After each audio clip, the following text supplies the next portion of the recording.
कोल्हापूर शेती उत्पन्न बाजार समिती कोल्हापूर, श्री शाहू मार्केट यार्ड कोल्हापूर या बाजार आवारावरती नियमित गुळाची आवक सुरू आहे।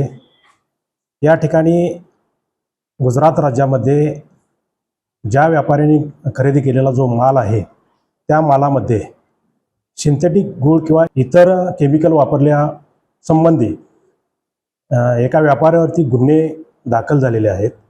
त्या गुन्ह्याच्या अनुषंगाने बाजार समिती आवारामधील दी कोल्हापूर ग्रेन मर्चंट असोसिएशन यांनी परवाच एक पत्र दिलेलं आहे की जो कोल्हापुरी गूळ आहे त्यामध्ये कोणत्याही प्रकारचा कलर मिश्रित गूळ तयार करून आणू नये आणि त्या संदर्भात शेतकऱ्यांना आवाहन करावं अशा पद्धतीनं त्यांचं एक पत्र आलं।